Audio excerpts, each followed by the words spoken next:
Gyokuro is Japan's most luxurious and elegant loose-leaf tea, but despite this, there are a few misconceptions about how it's made and how to brew it. So today I'll talk about what Gyokuro is, how it's produced, and the special way you brew it.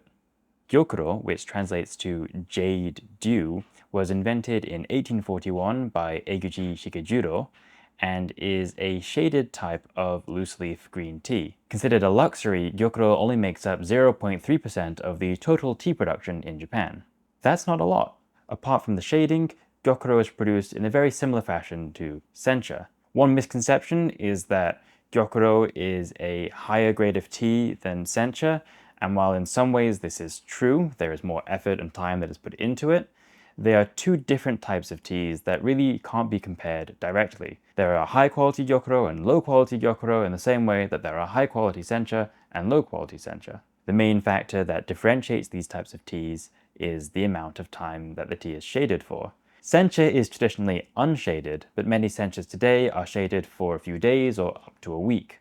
Teas shaded between a week and 2 weeks are called kabusecha, or shaded tea, and teas shaded for 3 to 4 weeks are called gyokuro. These definitions are very loose and they vary a lot from region to region. For example, in the Kyoto region, teas shaded for less than 14 days are still considered sencha, whereas in other regions in Japan, those would be considered a kabusecha. With those definitions set, I'll talk a little bit about why teas are shaded in the first place. Reducing the amount of sunlight that reaches the leaves causes the plant to produce more chlorophyll and chloroplasts to harvest more of the little sunlight that is available. This turns the leaves a darker, richer green, and additionally, these chloroplasts start breaking down the catechins that are present in the leaves.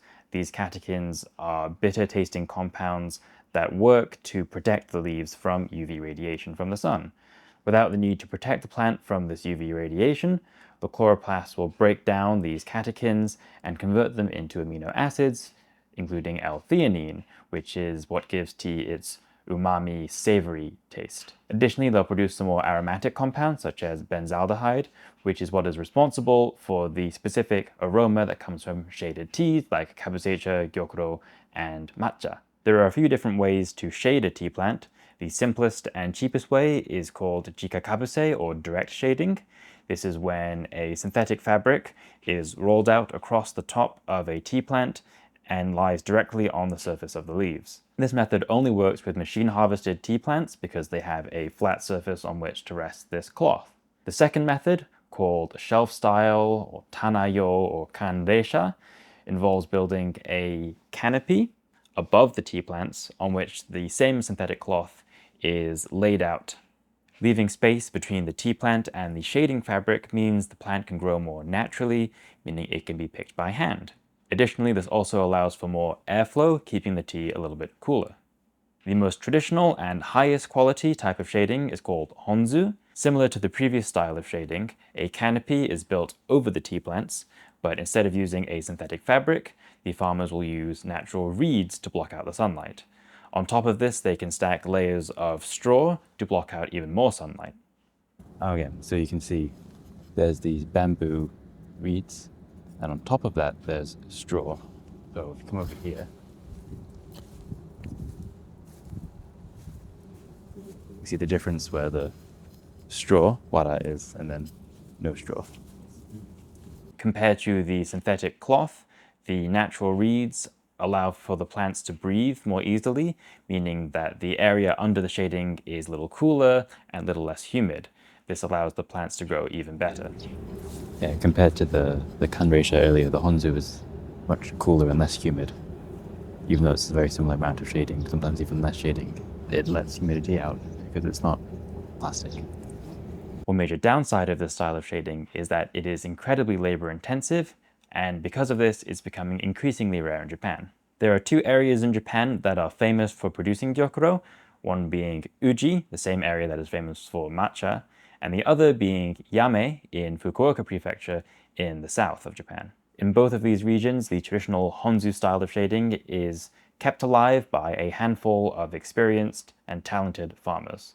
In Uji, one of our partners, Yoshida Meicha-en, continues to use this traditional type of shading along with handpicking to produce their highest grades of gyokuro.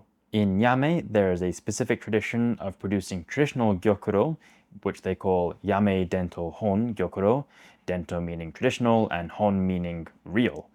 These guidelines are very strict, requiring the farmers to use specific types of fertilizer alongside Honzu shading and hand picking. Kuma-en, one of our partners in Yame, is well known for their Dentohon Gyokuro and consistently receives praise and awards for their exquisite tea. After the tea has been shaded for 2 to 4 weeks, it's time to harvest it. Like most teas in Japan, the majority of Gyokuro is harvested by machine, but the higher quality teas are picked by hand. The picking for Gyokuro is similar to sencha. 1 bud and 3 to 4 leaves is common, but the highest grades, those used for dentohon or competition, are picked with 1 bud and 2 leaves. After harvest, the teas are processed in much the same way as sencha, meaning they are steamed, rolled, and then dried.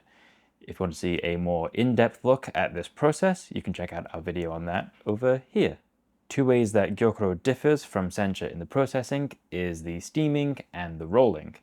For the steaming, Gyokuro is almost always short steamed or asamushi. As such, you'll never see a hukamushi Gyokuro. When it comes to the final rolling and shaping of the leaves into needles, Gyokuro is rolled with a slightly lower pressure than sencha. This is partially because the leaves used to make Gyokuro are slightly thinner because of the shading. In extremely rare cases, this final rolling can be done by hand in a process called temomi, or hand rolling.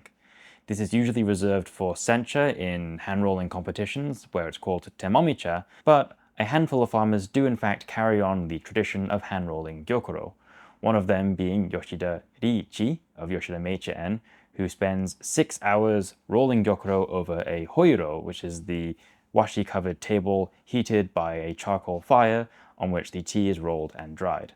With all of the time and effort that goes into producing this amazing tea, we want to make sure we brew it properly. One of the most common issues people have with Gyokuro is in the preparation. They'll brew it like a regular sencha, which, while tasty, doesn't bring out all of the amazing aromas and powerful umami that this tea has to offer. The brewing of Gyokuro is incredibly extreme.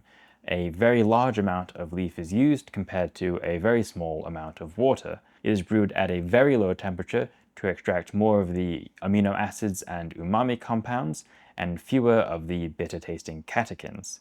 The resulting cup is a very small shot of incredibly concentrated and powerful umami. While you can, of course, brew Gyokuro in a regular kyusu, there are a few more specialized options. This is a hira kyusu, or flat kyusu, and its wide and flat shape is especially suited to brewing Gyokuro. The wide opening allows the water to cool down quickly, and the wide shape allows the leaves to unfurl horizontally, meaning they have a more even surface contact with the water. Another traditional option is the hohin. These have long been used to brew Gyokuro, especially in the Uji and Kyoto regions. They are usually smaller in shape than most kyusu, which makes them well suited to brewing highly concentrated shots of Gyokuro. But today I'll be using a shibori dashi. This is a style of teapot that is specifically designed to brew Gyokuro. It has the same wide, flat shape as a hira kyusu and the same handleless design as a hohin. If you want to learn more about the different types of Japanese teapots, you can check out a video on that over here.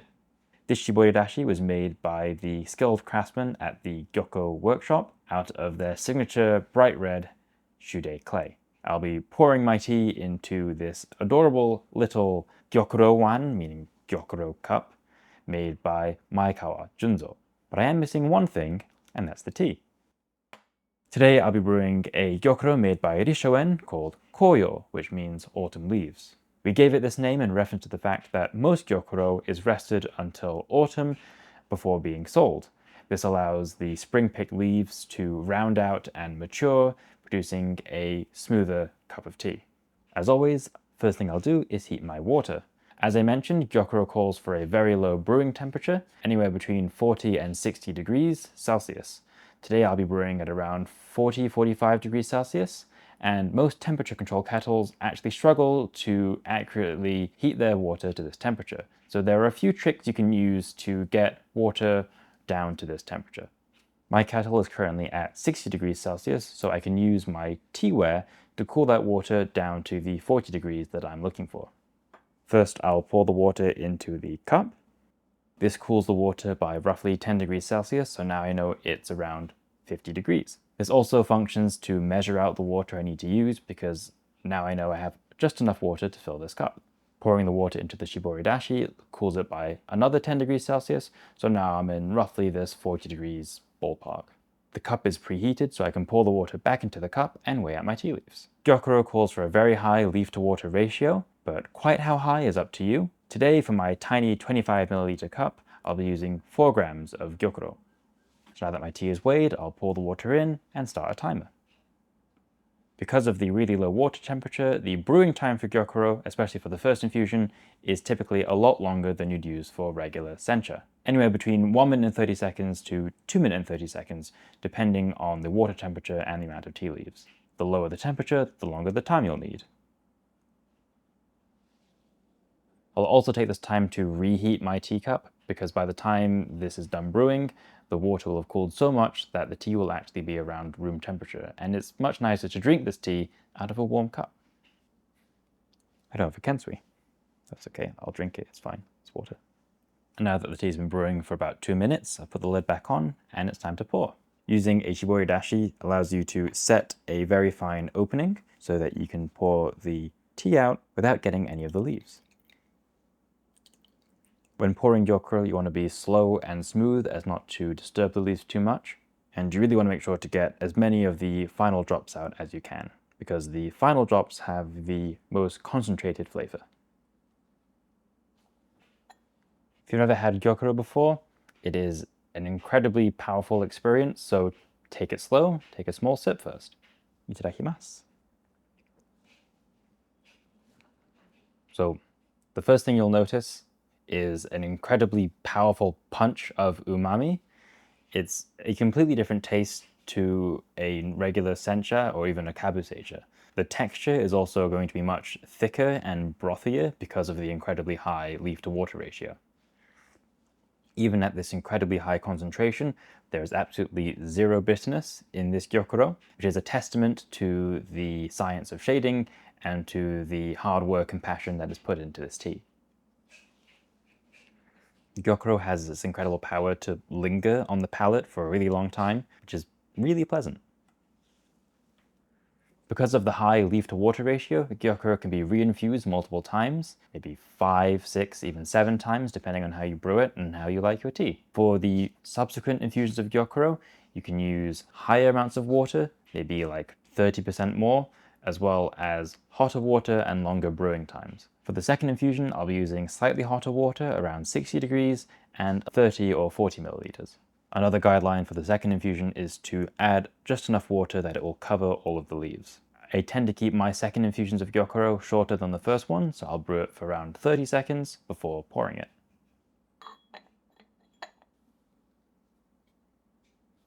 The second infusion of Gyokuro still has plenty of umami and a lot of sweetness, but it lacks the presence and power of the first infusion, which is truly something special. The second infusion is a lot more balanced and drinks more like a regular tea, but still has the incredibly unique flavor of Gyokuro. This particular tea is blended from both machine and hand-picked Gyokuro from around the Kyoto and Uji regions, using cultivars such as Samidori, Uji Hikari, Saimidori, and Goko. All of these are well known in the Uji region for being excellent under shading. From now on, for each infusion that I brew, I'll increase the temperature of the water by about 10 degrees Celsius and brew it for about 15 seconds longer each time. So for the third infusion, I'll brew it at 70 degrees Celsius for 45 seconds. The third infusion is quite similar to the second, being very balanced and quite sweet. Depending on the Gyokuro that you're brewing, you can brew it for another 3, 4, even 5 times, and it's entirely up to your taste. Unlike sencha, Gyokuro doesn't really get bitter with overinfusion or repeated infusion, but it will just become less and less powerful in flavor. As always, my brewing recommendations are just that, recommendations. You can always tweak the parameters to your liking and to the specific tea that you're brewing. After you've brewed your Gyokuro for as many infusions as you'd like, you can, if you so choose, actually eat the leaves. The shading causes the leaves to be really thin, pliable, and soft, which makes them actually quite pleasant to eat. It's not uncommon if you go to a tea shop in Japan for them to serve you the tea leaves dressed with a simple salad dressing made of ponzu, a soy sauce, and maybe some sesame seeds. I could go for a salad right now. That's actually pretty tasty. I will say one downside, or upside, depending on how you look at it, of eating Gyokuro salad is that you'll have a lot of caffeine because you're actually eating the tea leaves. You also get a lot more of the antioxidants because you're eating all of the tea leaves. I hope you enjoyed this brief overview of Gyokuro. If you did, please leave a like on the video and subscribe to see more like this in the future. As always, I'll leave links to the tea and teaware used in the video in the description down below. Let me know in the comments if you'd like to learn more about what I've mentioned today. Thank you very much for watching, and I hope you have a good day while I have a good salad.